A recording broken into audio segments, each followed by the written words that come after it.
बिस्मिल्लाहिर्रहमानिर्रहीम अस्सलामुअलैकुम या अली हक हैदर। उम्मीद करना तुसीं सारे भरा ठीक हो ते अल्लाह ताला तुहानूं सारिਆਂ ਨੂੰ ठीक रखे जी। तो जिस तरह कि तुहानूं पता है जी कि फ्लड अपडेट चल रही है, तो मगर हुण फ्लड अपडेट चल रही है सिंध के इलाके दे विच, पंजाब विच नहीं। पंजाब उन्हां इलाकिਆਂ 'ਚ ਚੱਲ ਰਹੀ है जिन्हां इलाकिਆਂ ਦੇ ਵਿੱਚ ਹਲੇ ਪਾਣੀ है, ਉਹਨਾਂ ਦਾ ਵੀ ਦੱਸਾਂਗੇ, ਮਗਰ ਪਿੱਛੋਂ ਪਾਣੀ ਕੋਈ ਨਹੀਂ ਆ ਰਿਹਾ, ਸਿੰਧ ਵਿੱਚ ਪਾਣੀ ਆ ਰਿਹਾ ਜੀ। तो सब ਨੂੰ ਪਹਿਲਾਂ ਤੁਹਾਡੇ ਨਾਲ ਰਿਪੋਰਟ ਸ਼ੇਅਰ ਕਰ ਲਈਏ। ਅੱਜ ਤਰੀਕ ਹੋ ਗਈ ਹੈ 14 ਤੇ ਟਾਈਮ ਹੋ ਗਿਆ ਸਵੇਰ 7 ਵਜੇ ਦਾ। ਵੀਡੀਓ ਪਤਾ ਨਹੀਂ ਤੁਹਾਡੇ ਕੋਲ 7:30 ਪਹੁੰਚਦੀ ਹੈ, 9 ਵਜੇ ਪਹੁੰਚਦੀ ਹੈ, ਕਿਸ ਟਾਈਮ ਪਹੁੰਚਦੀ ਹੈ, ਠੀਕ ਹੈ ਜੀ। ਤੇ 2025 ਤੇ ਮਹਿਕਮੇ ਦੀ ਰਿਪੋਰਟ ਮੇਰੇ ਕੋਲ ਆ ਚੁੱਕੀ ਆ, ਤੁਸੀਂ ਵੇਖ ਸਕਦੇ ਹੋ ਤੇ ਪੜ੍ਹ ਕੇ ਤੁਹਾਨੂੰ ਸੁਣਾ ਦਿੰਦੇ ਆ। ਦਰਿਆ ਰਾਵੀ, ਸਤਲੁਜ, ਜੇਹਲਮ ਤੇ ਰਿਵਰ ਚਨਾਬ ਤੇ ਇੰਦਸ ਰਿਵਰ ਦੇ ਉੱਤੇ ਜਿੰਨੇ ਬਰਾਜ ਨੇ ਉਹਨਾਂ ਦੀ ਰਿਪੋਰਟ ਜੀ। ਸਭ ਨੂੰ ਪਹਿਲਾਂ ਜਨਾਬ ਮੇਰੀ दरियाए चिनाब जनाब मेरी इस टाइम हैड मराला के मुकाम पर जोड़ा पानी है उस 57,000 रिलीज़ करवा रहे हैं। डिस्चार्ज पानी दसना, डाउन स्ट्रीम दसनी, अप स्ट्रीम नहीं, क्योंकि वीडियो लंबी ना जी हो। उस तो बाद जनाब खानकी 60,000, कादराबाद 64,000, चन्योट 46,000 तो उस तो बाद त्रिमू जनाब मेरी 94,000 तो हैड 5 नद जोड़ा 22,000, 4 लाख ਤੇ 22,000, ठीक है जी। उस तो बाद शदरा कोट नैना के मुकाम पर पानी जनाब 10,000, जस्टर के मुकाम पर पानी 12,000, शदरा के मुकाम पर पानी 11,000, बल्लोकी के मुकाम पर पानी 24,000। उस तो बाद सदनाई के मुकाम पर पानी 31,000। रावी विचों भी तकरीबन पानी निकल के ते रिवर चनाब दे विच इंटर हो गए है जी। जिहड़े इलाकों 'च पानी खलोते आ दिहाड़ियां पईयां विच वो भी निकल जेदा रावी का जी, जिहदी निकासी हो सकती है। गंडा सिंह के मुकाम पर पानी 98,000, हैड सुलेमानकी के मुकाम पर पानी जनाब मेरी 78,000 तो हैड इस्लाम ते पानी जनाब 82,000। ये सारे का सारा हले तक भी जिहड़ा दरिया सतलुज, रूनाबाद, बहावलपुर, हैड इस्लाम वाले जिन्ने भी इलाके ने इन्हां दे विच हले पानी खलोते है।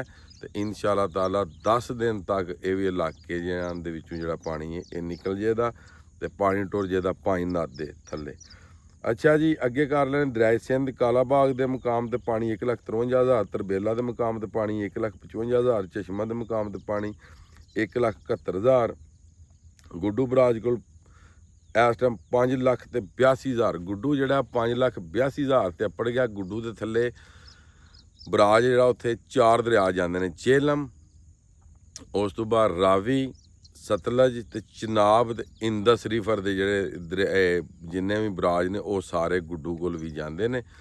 5 दरिया उत्थे गुड्डू थले इकट्ठे होंगे। अगे जनाब गुड्डू तो अगे आ जाता सखर, तो सखर को पानी 4,38,000, सखर भी पानी पहुँच गया। तो अगे कोटरी, तो कोटरी भी पानी हूँ अप होना शुरू हो गया। दरिया जेहलम की गल कर लें जी, तो काबल के मुकाम तो नशहरा केपी के 19,500 तो इन्ने ही अखराज। दरिया जेहलम मंगला के मुकाम पर 32,000 अखराज, 9,000 तो हैड रसूल जेहलम के जोड़ा बने हैं पानी जनाब 5,200 तो अखराज आंडा 0। ये जनाब तुहानूं तकरीबन पूरे पाकिस्तान के दरियावां की अपडेट दे दी गई है।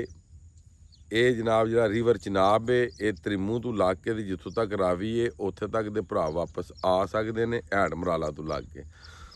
उस तो बाद कोट नैना के मुकाम तो लग के ते तोड़ जिथे तक ये रावी का पानी जाके चनाब च डिगदा, उस तो उत्ते 50 किलोमीटर जोड़े भरा ने वो भी रावी वाले भी वापस आ सकते हैं।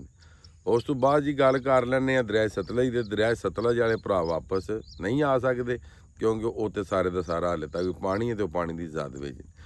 उस तो बाद जनाब मेरी गुड्डू तो लग के सखर कोटरी तक जोड़े भरा ने अपनी हिफाजत करो। 5 नद तो लग के गुड्डू तक जोड़े वो अपनी हिफाजत करो। तुहाडे कोल पानी हले बहुत ज़्यादा है तो मजीद पिछों 5 नद तो होर मजीद पानी पिछों को नहीं आना। जोड़ा 4,24,000 25,000 चल रहा यही चलना है, बकाया पिछों तुहानूं हुण पानी को नहीं लभना। तो तुसी अगर इन्ने पानी ना अगर बच सकते हो तो फिर तुसी दरियावां दे वापस आ जाओ जी। तो बाकी जनाब अल्लाह ताला तुहानूं भी तुहाडे बच्चों नूं तुहाडे माल मवेशी नूं अपने समान विच रखे।